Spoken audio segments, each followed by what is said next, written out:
नमस्कार। माँ शारदा एजुकेशन हिंदी में आपका स्वागत है। हम पढ़ रहे हैं कक्षा 10वीं की हिंदी क्षितिज का पाठ 4 आत्मकथ्य।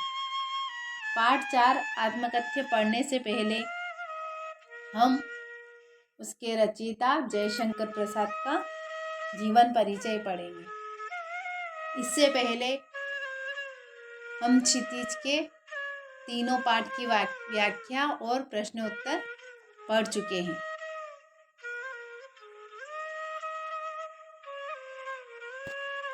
जयशंकर प्रसाद का जन्म सन 1889 में वाराणसी में हुआ।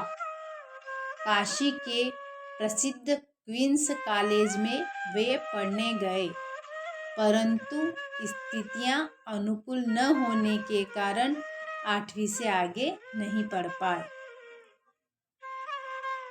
जयशंकर प्रसाद का जन्म हुआ था 1889 में। कहाँ हुआ था? वाराणसी में। जीवन परिचय में जन्म, मृत्यु, रचनाएं ये प्रमुख होती है।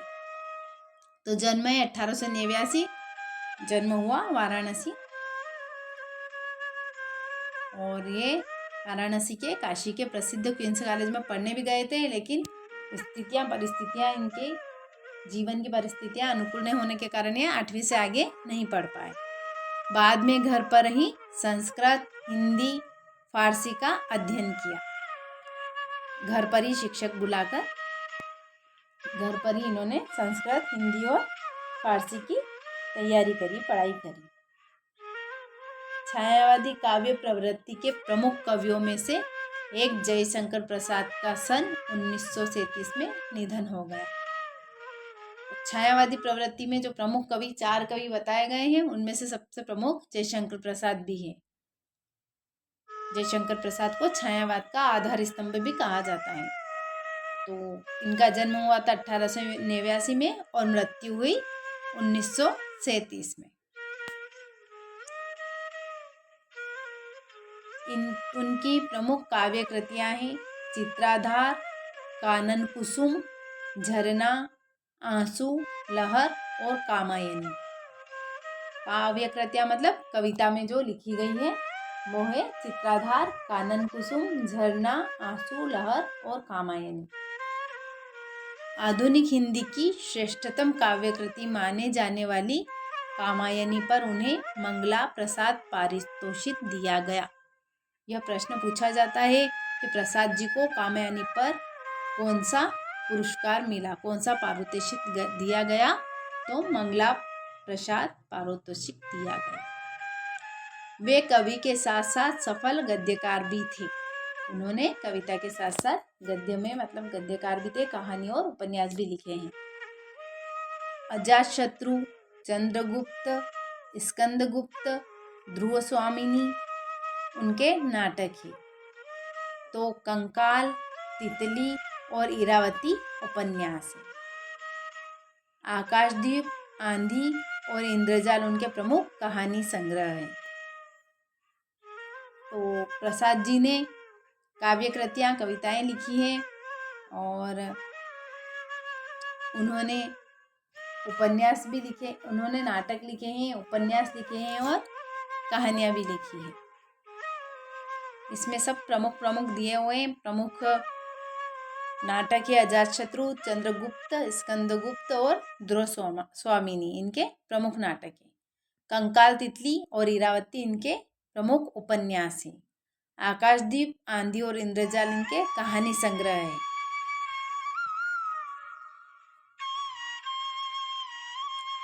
प्रसाद का साहित्य जीवन की कोमलता, माधुर्य, शक्ति और ओज का साहित्य माना जाता है। इनके साहित्य में, इनकी रचनाओं में जीवन की कोमलता, माधुर्य, शक्ति और ओजरस भरपूर मिलता है। इसलिए इनके काव्यों में ओज का साहित्य भी माना जाता है। और छायावादी कविता की अतिशय काल्पनिकता, सौंदर्य का सूक्ष्म चित्रण, प्रकृति प्रेम, देश प्रेम और शैली की लाक्षणिकता उनकी कविता की प्रमुख विशेषताएं हैं। इतिहास और दर्शन में उनकी गहरी रुचि थी, जो उनके साहित्य में स्पष्ट दिखाई देती है। तो ये था जयशंकर प्रसाद का जीवन परिचय।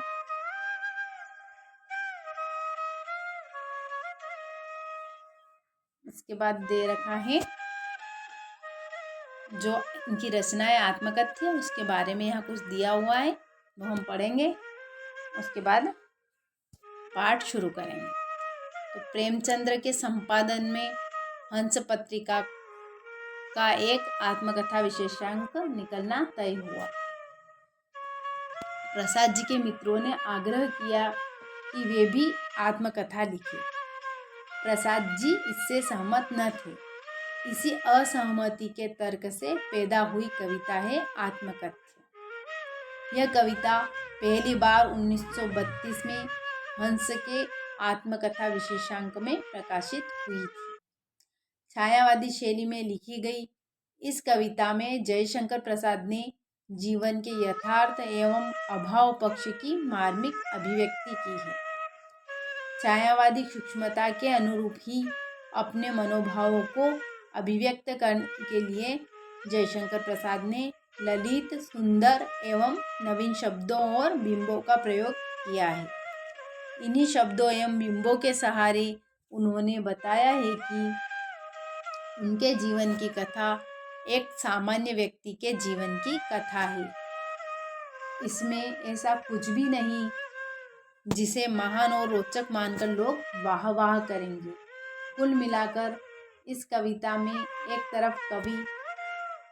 तरफ कवि द्वारा यथार्थ की स्वीकृति है, तो दूसरी तरफ एक महान कवि की विनम्रता भी है।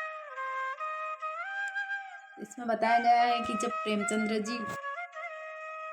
मुंशी प्रेमचंद्र ने हंस पत्रिका का संपादन किया था, तो उसमें एक आत्मकथा विशेषांक निकालना तय हुआ कि इस पत्रिका के अंदर एक आत्मकथा विशेषांक भी देंगे, जिसमें कवियों से उनकी आत्मकथा का लिखने के लिए, आत्मकथा को बताने के लिए कहेंगे।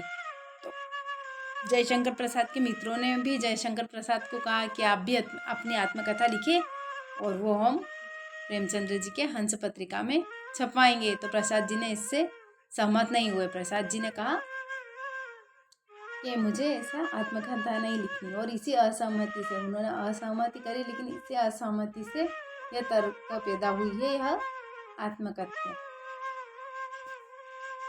यह कविता पहली बार 1932 में हंस के आत्मकथा विशेषांक में प्रकाशित हुई थी। तो आत्मकथ्य कविता सबसे पहले कहाँ प्रकाशित हुई थी? मुंशी प्रेमचंद्र की पत्रिका हंस के आत्मकथा विशेषांक में। छायावादी शैली में लिखी गई इस कविता में जयशंकर प्रसाद ने जीवन के यथार्थ एवं अभाव पक्ष की मार्मिक अभिव्यक्ति की है। उन्होंने जीवन की सच्चाई दर्शाई है और मार्मिक पक्ष की भी अभिव्यक्ति की है। छायावादी सूक्ष्मता के अनुरूप ही अपने मनोभावों को अभिव्यक्त करने के लिए जयशंकर प्रसाद ने ललित, सुंदर एवं नवीन शब्दों और बिंबों का प्रयोग किया। इसमें जयशंकर प्रसाद ने नवीन शब्दों का और बिंबों का प्रयोग किया है, और इन्हीं शब्दों के सहारे उन्होंने ये भी बताया है कि उनके जीवन की जो कथा है, जब उन्हें कहा जाता है कि अपने बारे में अपनी आत्मकथा लिखो, तो प्रसाद जी कहते हैं कि उनकी जीवन की आत्मकथा एक सामान्य आदमी की जीवन की आत्मकथा जैसी है। उनकी आत्मकथा में ऐसी कोई बात नहीं है, ऐसी कोई रुचिकर बात नहीं है कि लोग उसको पढ़कर वाह वाह करेंगे और कहेंगे ये बहुत अच्छी है। ऐसा उनकी आत्मकथा में कुछ भी खास नहीं है। तो इस कविता से प्रसाद जी के विनम्र स्वभाव का